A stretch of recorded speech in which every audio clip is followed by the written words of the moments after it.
Dear colleagues, ladies and gentlemen, welcome to this academic ceremony in which Dr. Maarten Vink will officially accept his chair in political science with a focus on political sociology.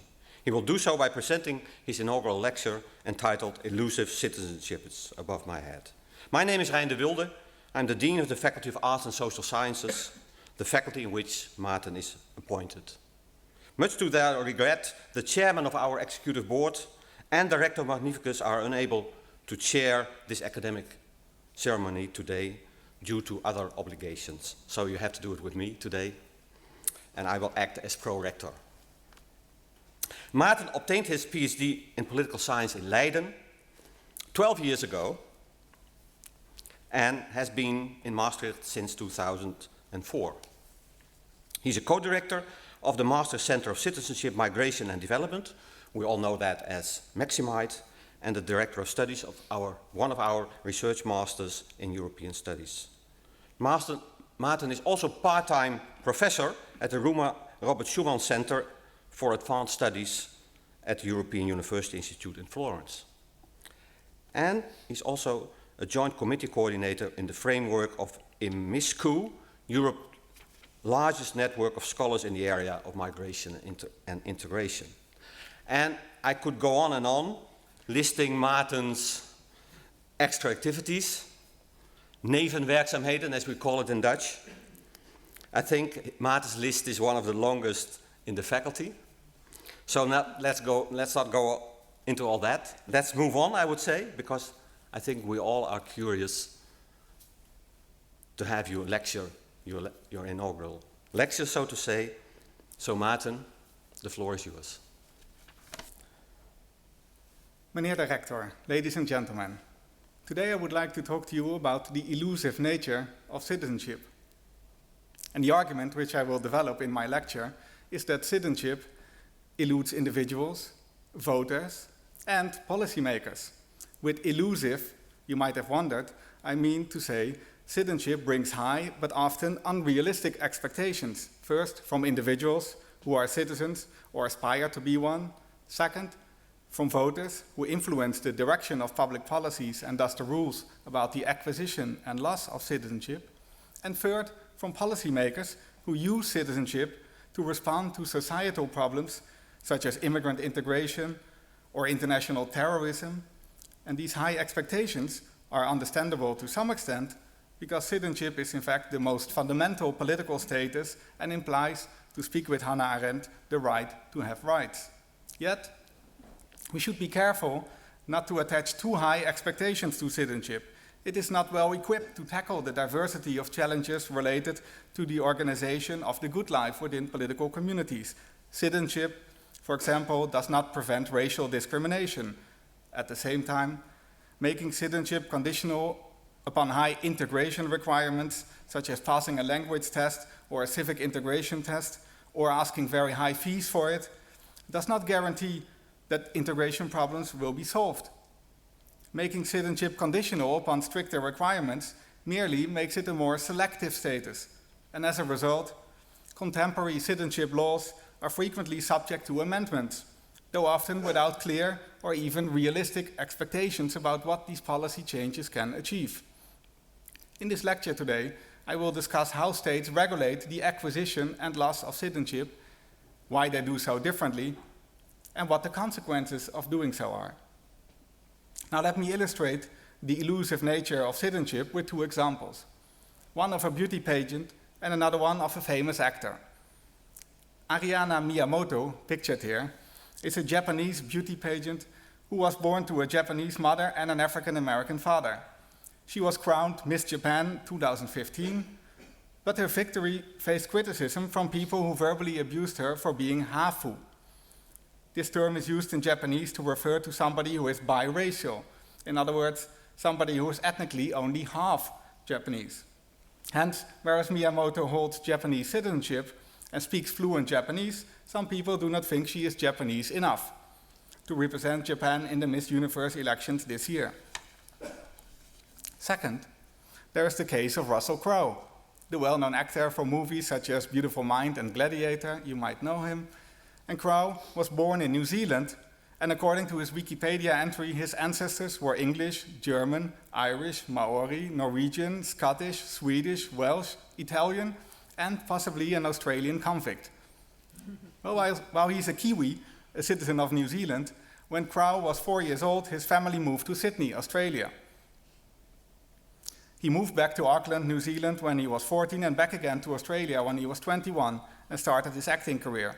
Recently, it was reported that Crowe applied for Australian citizenship in 2006 and again in 2013, but was rejected because he failed to fulfill the residency requirements. Due to shooting major motion pictures abroad, he would have been away from Australia often and apparently does not fulfill the residency requirements for naturalization in Australia.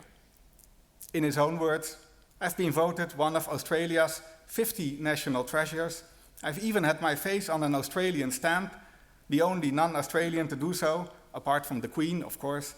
It's so unreasonable. The cases of Ariana Miyamoto and Russell Crowe, in my view, provide two contrasting illustrations of what I would term elusive citizenship. Miyamoto is formally a citizen of Japan, but still faces unequal treatment in practice. Russell Crowe is considered an Australian by many, even had his face on an Australian stamp, but formally isn't a citizen of Australia. In other words, citizenship is elusive in the sense that even if you have it, you may not be considered a full citizen, whereas even if you don't have it, you may be treated as equal. In this lecture, my interest is especially in the politics of citizenship. Now, over the past decades, one can observe a continuous trend of changes in the laws that regulate the acquisition and loss of citizenship, not only in Europe, but across the globe. Let's look, for example, at the Netherlands. This is probably the best example of a country where citizenship law has been continuously in flux. Here, you see an overview of changes in Dutch citizenship law since 1985. The vertical bars indicate the number of grounds for acquisition or loss, the ways in which you can get it or lose it again, of citizenship that were amended in a particular year. The blue bars indicate the major changes. Since 1985, Dutch citizenship law has been revised comprehensively 3 times. In 1985 with a completely new Nationality Act, then in 2003 with a comprehensive revision, and again in 2009. Major and minor legal revisions were introduced in 7 other years. Moreover, one of the most significant amendments to Dutch citizenship policy, the complete toleration of dual citizenship between 1991 and 1996, was not introduced by law, but by an implementing measure that tolerated dual citizenship in practice. On average, over the past decade, Dutch citizenship law has been altered almost every other year. Now, are all these changes really necessary? Isn't there too much politics around citizenship? Of course, there may be good reasons to introduce changes to citizenship law. Think of the need to remove discriminatory provisions that bias citizenship law in the Netherlands in favor of men until recently. The consequences of this unequal treatment of women were still repaired by amendments to the law as recent as 2010. Other amendments have followed from trends in the modernization of family law, for example with regard to same-sex partnerships. Now, what has happened in the Netherlands, but also more widely, is what I would term the instrumentalization of citizenship law. Citizenship is viewed as a means, an instrument, to solve perceived societal problems since the 1990s, especially related to immigrant integration and lately also to national security. However, citizenship is not a panacea, a wonder solution for all our problems. Instrumentalizing citizenship for policy goals that it is not suitable to address is a self-defeating strategy. Using citizenship as an integration tool is destined to lead to selective incorporation at best, and thus to undermine the very objective it aims to achieve. And this is what I would call the paradox of elusive citizenship. The more we expect from citizenship, the more hopes we put into it, the less it brings us, the more out of reach it gets. Now, what is citizenship actually? And what does it get you? Citizenship, or nationality, as it is often termed in international law, in the first place is a legal status that indicates the relation between an individual and a state. Hence, it is an instrument of classification. It is a status that divides persons into 2 groups, citizens and foreigners. In this sense, citizenship is in itself an empty categorizing concept, speaking with my colleague René de Groot, which only acquires substance within a specific political context. Having citizenship entails legal rights, such as the right to enter your country, to live and work there without restriction, to vote, to hold political office, among others, as well as duties, such as the obligation to serve in the military. Now, some of you may think of citizenship as a passport. However, keep in mind that a passport is primarily a travel document and in itself does not grant any of the rights attached to citizenship. First of all, your passport may have expired, but luckily, this does not mean that your citizenship has. Second, passports are sometimes handed out to persons who actually are not citizens of a state. For example, after the First World War, the so-called Nansen passports, which are pictured here, were issued to refugees from the Russian Civil War who had become stateless after Lenin had revoked citizenship for Russian expatriates in 1921. A third reason for why having a passport should not be equal to having citizenship is that some countries differentiate between various types of citizenship statuses. For example, in Latvia, around 260,000 residents, largely Russophones, who arrived in Latvia during the Soviet era between 1940 and 1991, hold the status of non-citizen. Now, these non-citizens, according to Latvian law, are not stateless because they hold the right to reside in Latvia, and they are also issued with Latvian passports. However, compared with Latvian citizens, their rights are curtailed. They cannot vote and they cannot hold certain positions in government. These non-citizens are not stateless, but they are not full citizens either. Now, what are the rights and duties attached to citizenship vary strongly per country. For example, in many countries there are restrictions on the exercise of voting rights for citizens residing abroad. Hence, if you are a Dutch citizen who resides in Portugal, for example, you are allowed to vote in the Tweede Kamer elections, the national parliament in the Netherlands. But if you are a citizen of Denmark, you only have the right to vote in national elections if you actually reside in Denmark. Remarkably, even for the elections of the European Parliament, for which all EU citizens have the right to vote, if you are residing outside your own country, it matters which EU member state you are a citizen of. If you are Dutch, you are fine.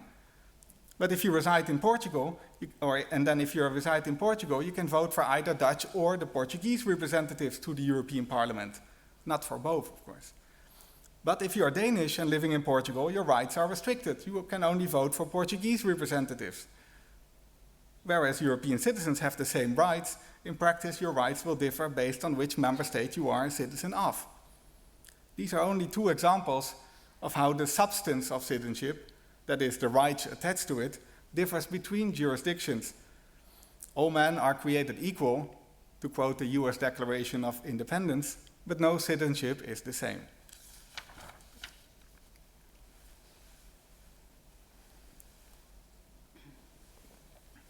Now, not only the substance of citizenship varies, but also the rules on how to get it, and how to lose it again, as a matter of fact.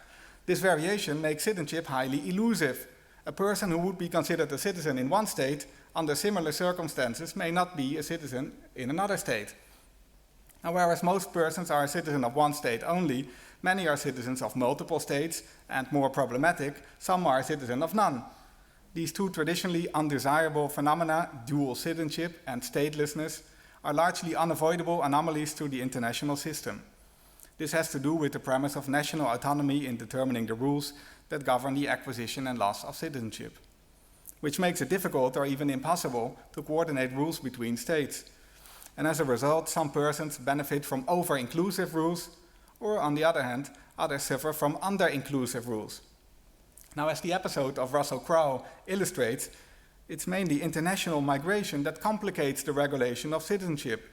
Crowe has been denied Australian citizenship on the basis of what he sees as unreasonable grounds, but what are reasonable grounds for the acquisition of citizenship, of course, is open to debate. Traditionally, states have two options to deal with the consequences of migration.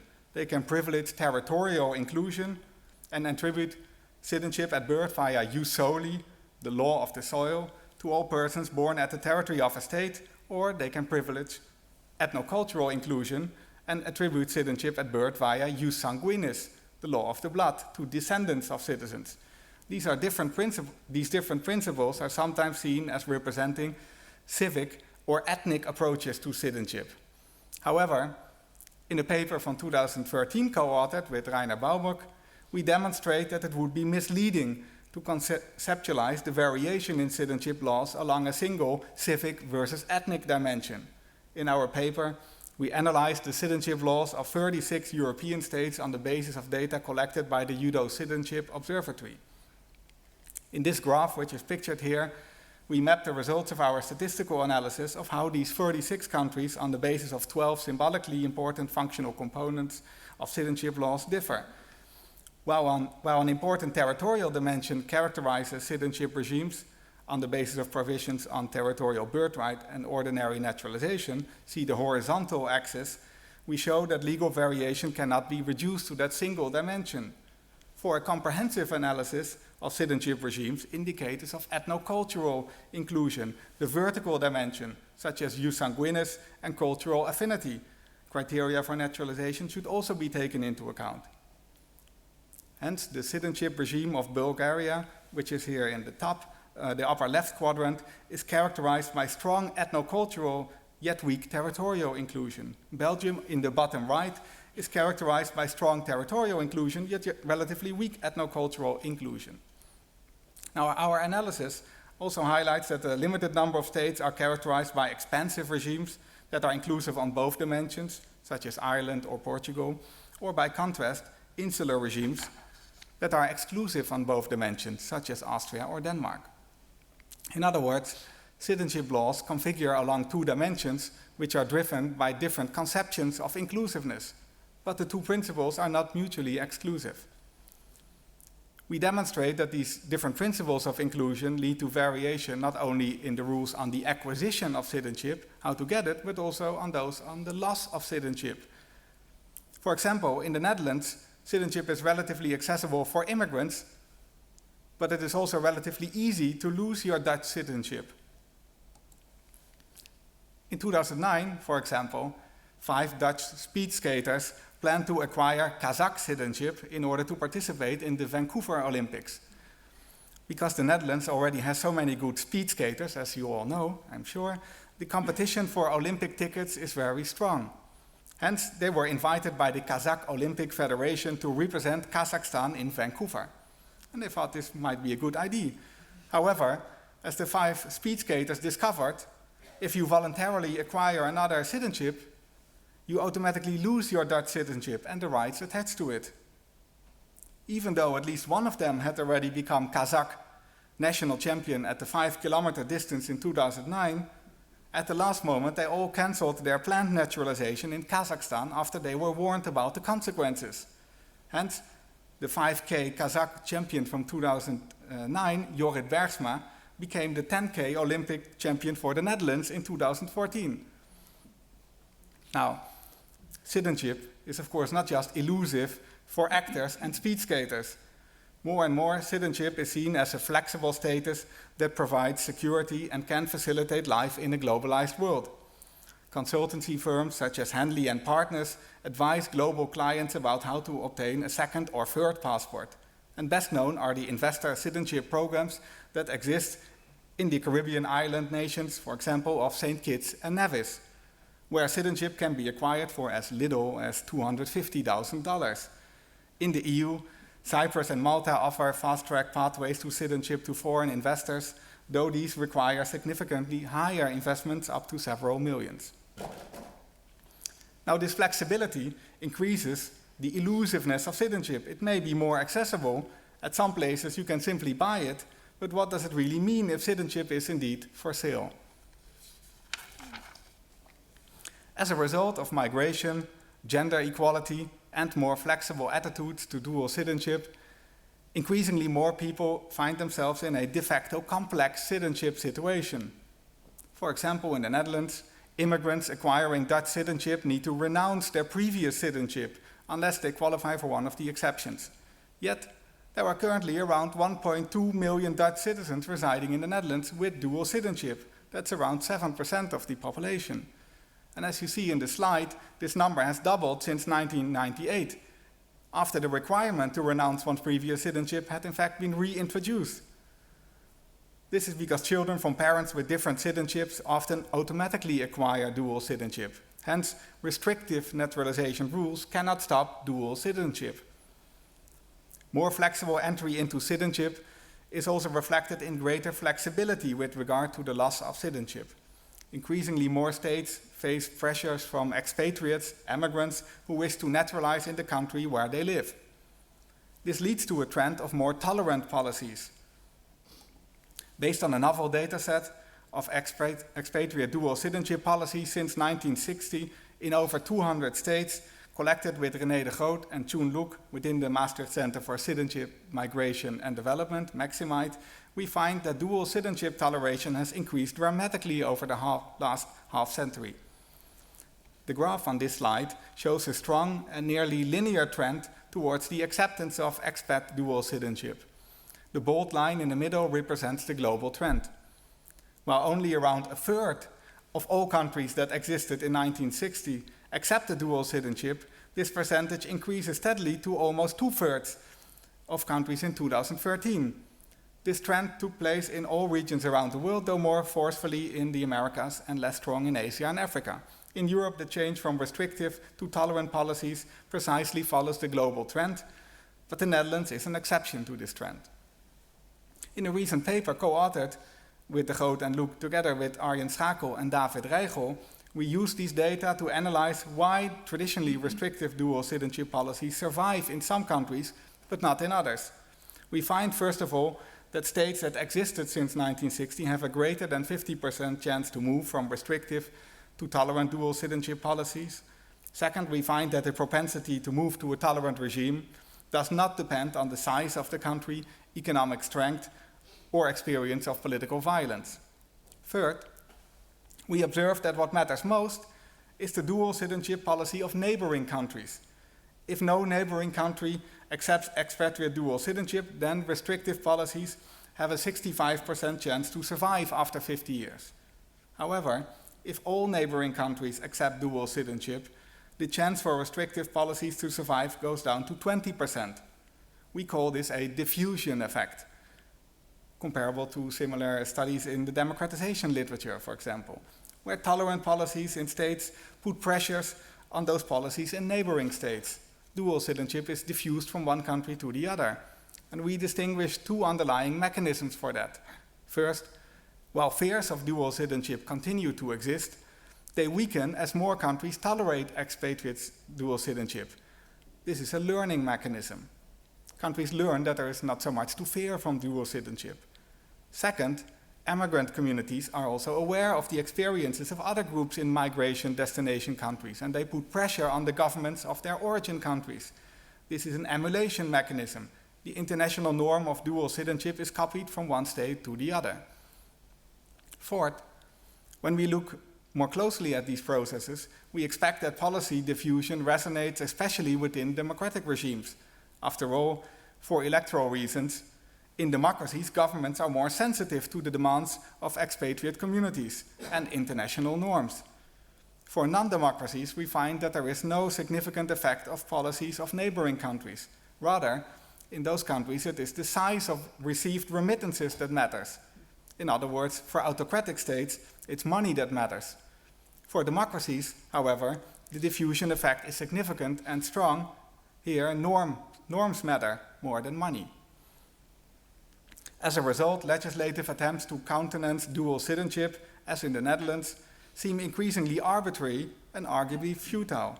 Our data shows that the trend is unidirectional and that reverting back to restrictive policies rarely occurs.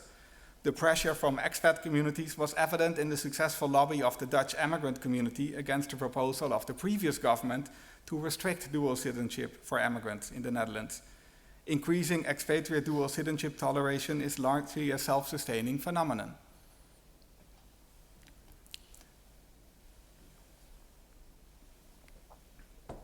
Now, if dual citizenship is tolerated for expats, then why not for immigrants? This is a good question, and let us now discuss the politics of citizenship a bit further. After all, if citizenship wasn't a highly politicized issue, we would not see such a high degree of volatility in the regulation of it. The Dutch case again provides a good example. Together with Hans Smeets and Statistics Netherlands, I have investigated attitudes to dual citizenship in the Netherlands as part of the Dutch election survey in 2010 and 2012. We asked respondents whether they thought that immigrants who naturalized in the Netherlands should be required to renounce their previous citizenship. And as you see in the slide, look at the blue bars. In 2012, 49% of respondents agreed with this renunciation requirement. This means that they are against dual citizenship for immigrants.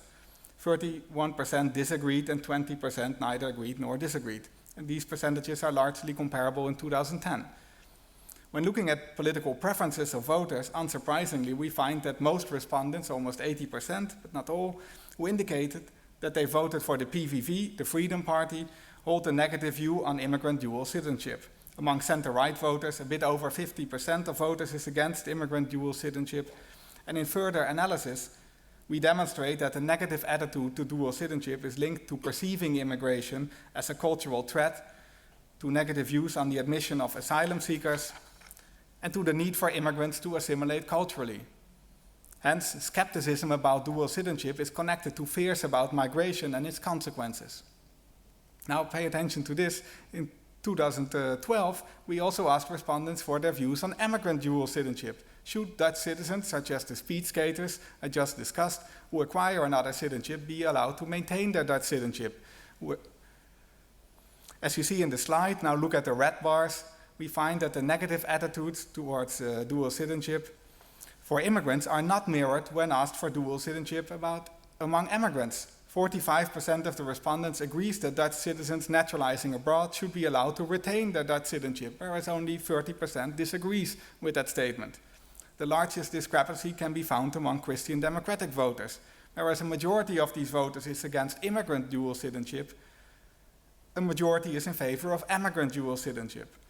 We also find that our explanatory model for attitudes to dual citizenship, perceiving immigration as a cultural threat, does not work as well for attitudes to emigrant dual citizenship as it does for attitudes to immigrant dual citizenship.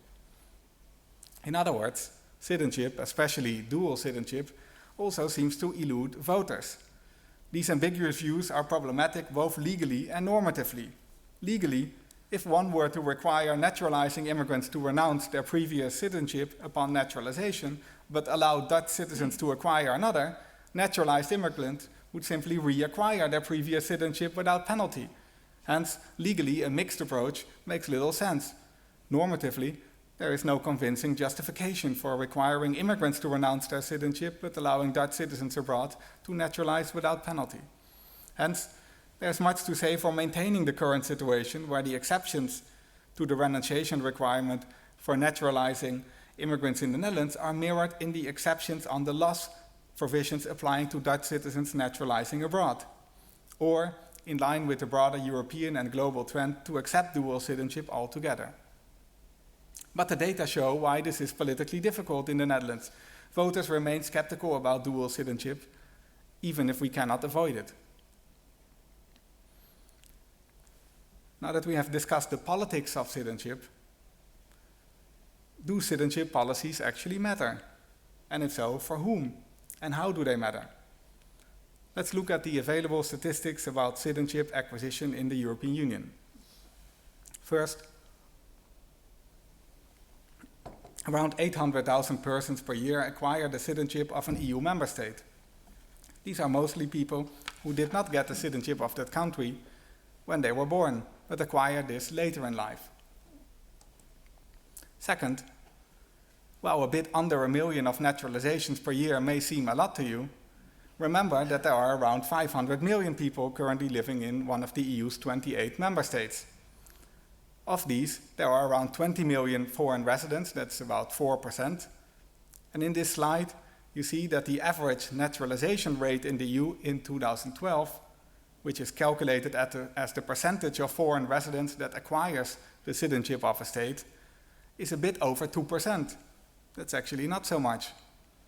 Though this varies greatly between Hungary, with almost 13%, and Slovakia, less than 0.5%. These two percentages, by the way, are also related to each other.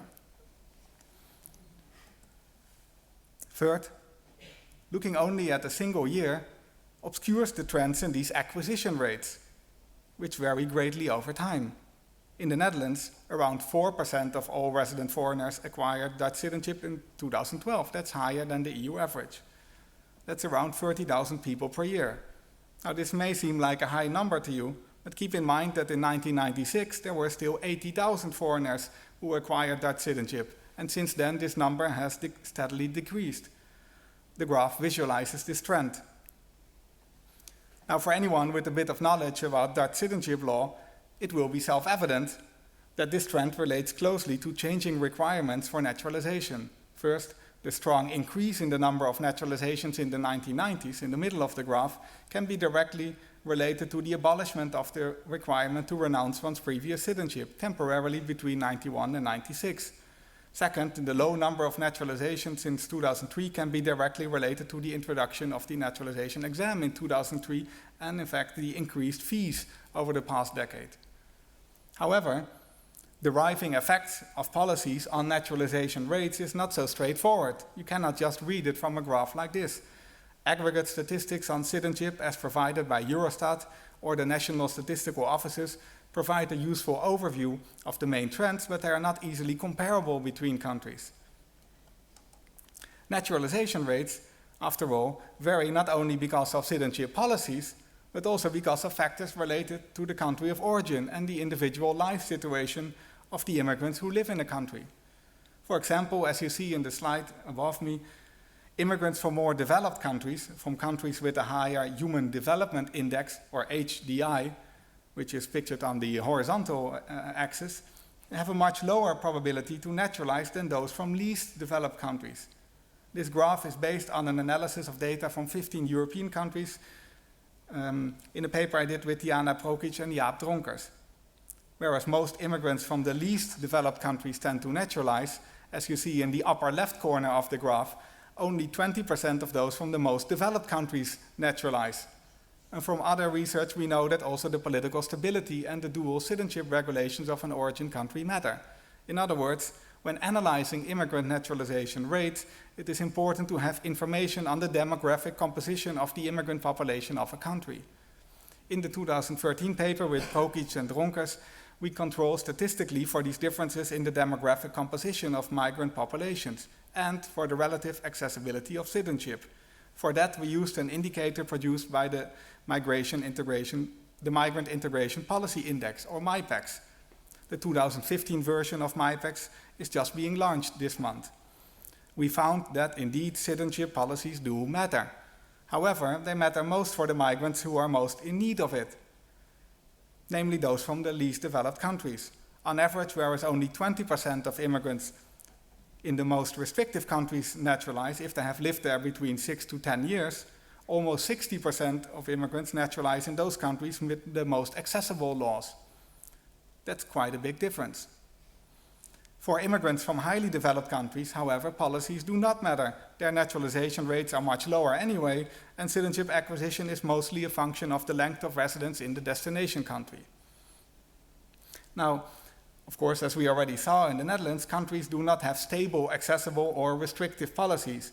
Policies change, and sometimes opening up citizenship, as Portugal did in 2006, sometimes restricting it, as the Netherlands did in 2003. In the literature, there is surprisingly little interest in the effects of these policy changes, even though this is the question with the greatest policy relevance. Often it is simply assumed that policy restrictions will lower naturalization rates, but actually we know little about the question for whom these restrictions matter most and how much.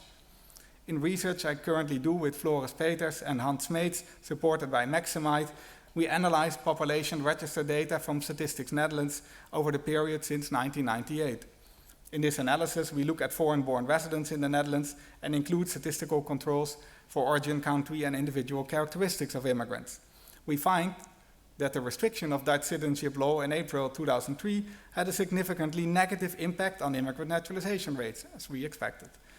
Among immigrants who arrived in the Netherlands in 1995, 96, or 97, who could still naturalize before 2003, on average, 45% was naturalized after around 6 years.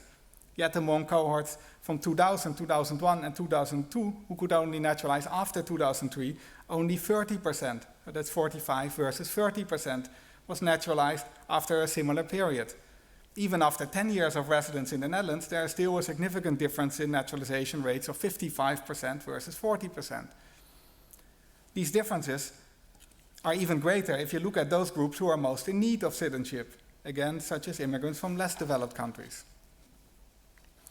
In the graph which you see here, you see the so-called survival curves, which represent the probability that the foreign status of immigrants does not survive, that they do not naturalize. In other words, the chance that the status of foreigner survives.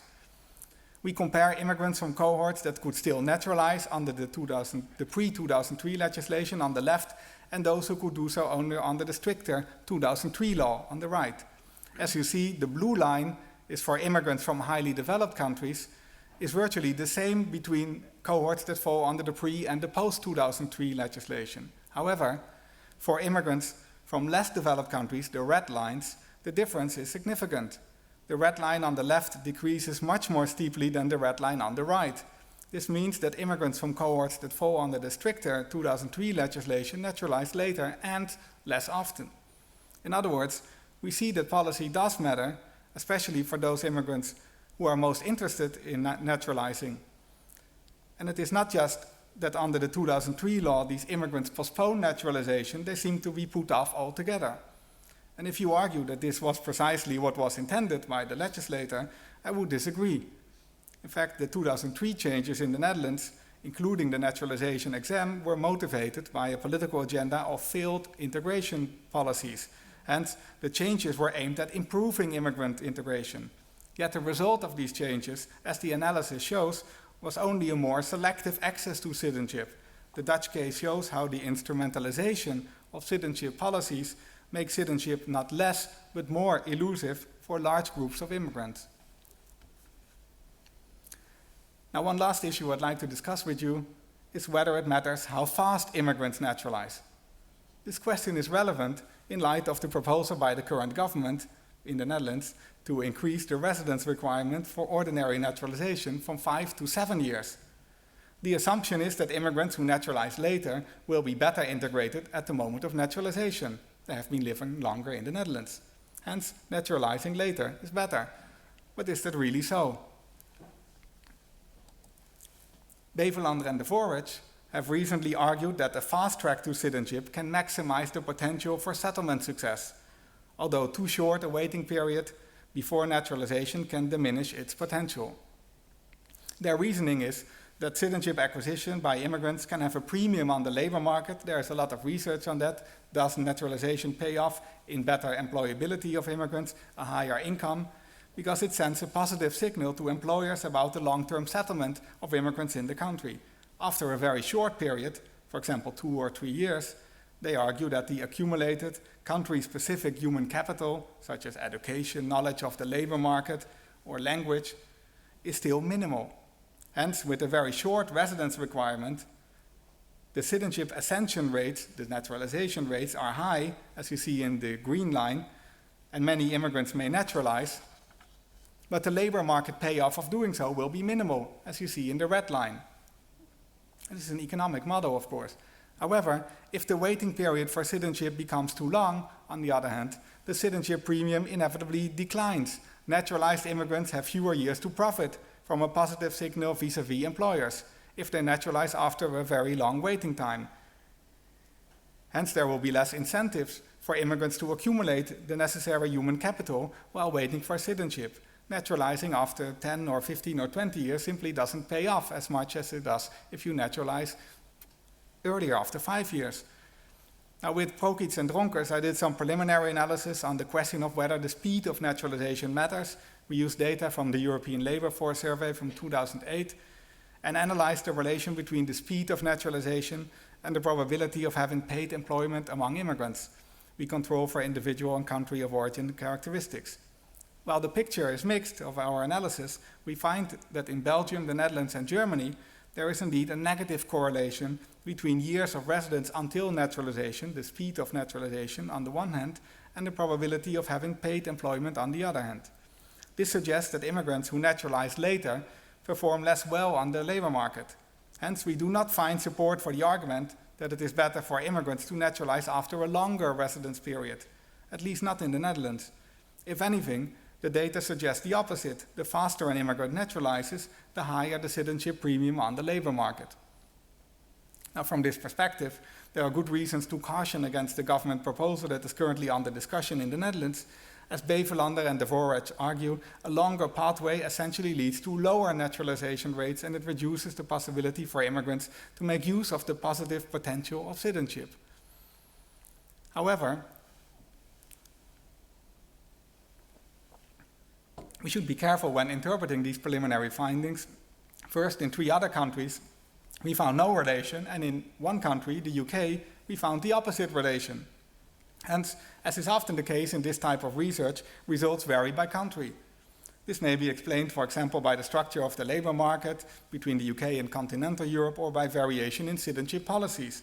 For this reason, more comparative research is needed to investigate the relationship between speed of naturalization and immigrant integration under various institutional conditions. Second, in order to analyze whether naturalization makes a difference, one needs to draw on longitudinal data, rather than on cross-sectional survey data that we use in the exploratory analysis I just mentioned. Longitudinal data, where you can follow people over time, for example, those we employ in the Maximite research project with Floris Peters and Hans Smeets, based on Dutch register data, allow us to detect whether citizenship acquisition actually improves labor market outcomes, or whether, by contrast, better integrated immigrants are simply more likely to naturalize. These results we hope to share within the next couple of months. Moreover, further comparative research is required to compare such findings from the Netherlands with those from other countries, based on similar type of high-quality register data. This is something I plan to work on in the coming years, especially with colleagues from Scandinavian countries where similar type of register data are available as in the Netherlands. So there's more work still to do in this field. Now let me sum up my main argument. First, citizenship is an elusive concept. It is both everything and nothing. By defining its permanent population, citizenship is an important constituent element of the modern nation state. Yet, its meaning depends on the context in which it is practiced. States attach different rights to citizenship, and each state employs different rules for the acquisition and loss of citizenship. Hence, citizenship is an important status that can, however, mean different things. Second, citizenship eludes policymakers and voters. States have autonomy to regulate the access to citizenship, yet in an interconnected world, policies in one country do affect outcomes in other countries. Moreover, phenomena that were previously considered undesirable, such as dual citizenship, become increasingly unavoidable. Hence, we see the acceptance of dual citizenship gradually spreading across the world. Policymakers in states with restrictive policies, such as the Netherlands, are increasingly under pressure from immigrant communities to loosen these rules. At the same time, domestic electorates provide a counterbalance, pushing for restrictive policies, as in the Netherlands, where attitudes towards citizenship are ambiguous, with dual citizenship tolerated for one group but not for others. For one group, immigrants, but not for others, immigrants. Third, citizenship also eludes individuals. Varying naturalization rates demonstrate that citizenship has different meanings to different people. Some immigrants may be able to naturalize, but they are not interested in doing so. For others, however, acquiring the citizenship of a developed country provides a potentially life-changing event. Yet, restrictive rules and high costs do discourage people from naturalizing, and they are most discouraging for those who need citizenship most. Citizenship is elusive, and its instrumentalization for political agendas makes it even more so. To conclude, I'd like to say a few words about the chair of political science with a focus on political sociology, which I accept today with this public lecture, and my research agenda for the coming years. As one of my 2 PhD supervisors at Leiden University, Herman van Gunsteren, already observed back in 1978, citizenship as a concept is essentially contested. Its meaning depends on ideological viewpoint and on the context in which it is practiced. Hence, citizenship is elusive by its nature and requires versatility from us as analysts in 2 important ways. While interdisciplinarity is required to capture the multiple dimensions of the concept of citizenship, a comparative approach is essential to capture its contingency. Now, this is easier said than done. If there's one thing I've come to realize over the past years, through research but also teaching experience, it is that interdisciplinarity does not come cheap. For the citizenship research agenda I outlined today, analyzing the causes and consequences of citizenship policies, this means that you need to be a lawyer, a political scientist, a sociologist, and an economist at the same time. After all, we need to collect and interpret information about national laws in light of international standards. But how these laws come about is a different matter. That's where political science comes in. And how these policies affect naturalization rates and labor market outcomes among immigrants, that's where we need sociologists and economists. And finally, I should not forget normative theorists for a reflection on how citizenship should be governed. Now, whereas these different questions can, of course, be studied separately, a truly interdisciplinary research agenda approaches these questions in an integrated manner. First of all, this is important because without valid data on citizenship, statistical analysis on developments in citizenship policies or even on the effects of policies on naturalization rates would be impossible. Second, an analysis of naturalization rates or integration outcomes also requires a systematic understanding of the institutional context. If there's one thing you can observe in the thriving literature on the question of whether citizenship matters for immigrant integration, it is that the results of these different studies often differ greatly. For some people, this is an argument that citizenship in the end doesn't really matter. But for me, this just means that there is an underlying contextual variation that we do not yet understand well. Hence, sociologists and economists benefit from collaboration with lawyers and political scientists. The subdiscipline of political sociology, which involves the systematic study of the relations between state and society, offers such a bridge between political science and sociology. My own research, as presented today, illustrates what an interdisciplinary political sociology approach can contribute to citizenship studies. I see it as the core responsibility of this chair to further interdisciplinary and comparative research on political sociology themes such as migration and citizenship, but also broader themes within European studies, within the Faculty of Arts and Social Sciences and at Maastricht University at large. This means building bridges both within my own faculty and between faculties. As I hope to have demonstrated today, such bridges offer a chance to overcome the constraints of narrow disciplinary approaches. A successful political sociology agenda for citizenship, which is based on fundamental research and is policy relevant, needs to be both comparative and interdisciplinary. Citizenship, to conclude, may be elusive to policymakers, voters, and individuals, but for scholars there are ways of dealing with that. Coming to the end of my talk, I'd like to extend a few but important words of gratitude. First of all, I would like to thank Maastricht University for its trust in me with this appointment as Professor of Political Science with a focus on political sociology. This is truly an honor. Within the Faculty of Arts and Social Sciences, I'm very thankful to Rijn de Wilde and Sophie van Honacker, where's Sophie? For supporting my appointment. With your support, I would not stand here today. My gratitude extends to the whole faculty, where I felt welcome since starting here back in 2004. It is an extremely rewarding place to work.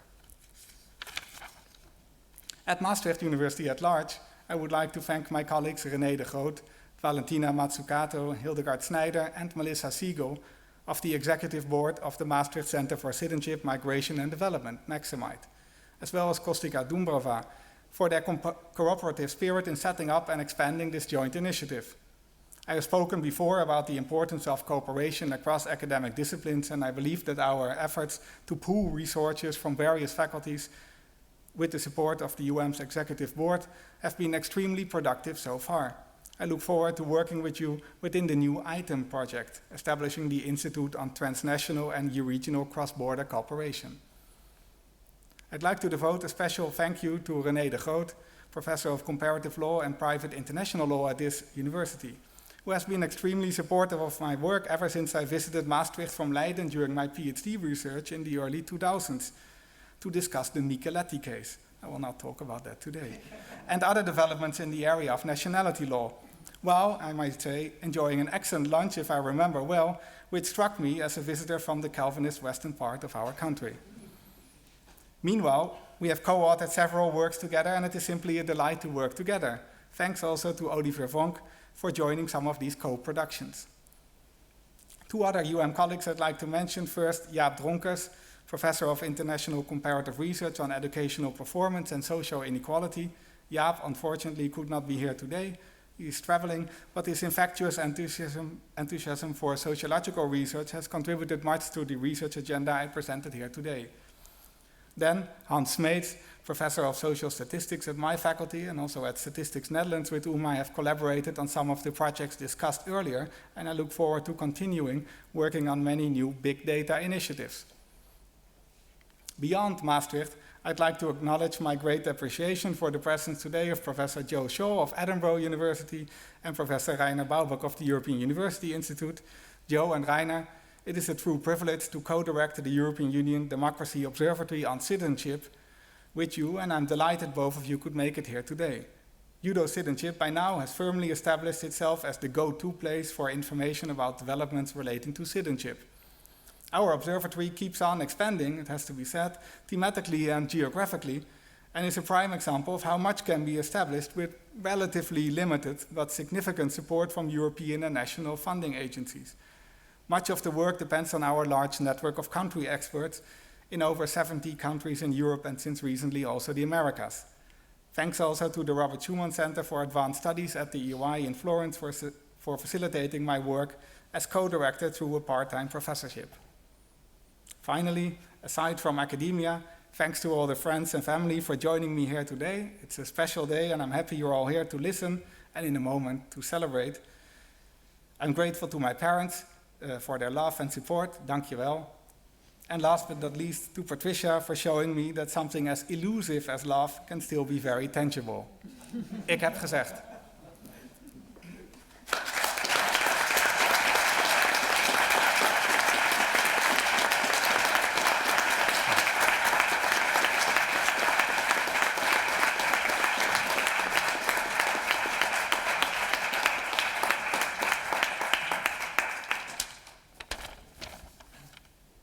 Dear Professor Vink, thank you very much for this inspiring lecture. I think indeed, we're living in a world which is increasingly mobile and also indeed in a world in which policies on citizenship are increasingly a political instrument. And in that kind of world, we need research and comprehensive research, ethnographic research, of course, in these kind of issues, but also statistical research. And I think you showed us that research can really lead to important insights. And maybe not just us, but also, our politicians, that they move somehow a little bit beyond opinion. So thanks a lot for that.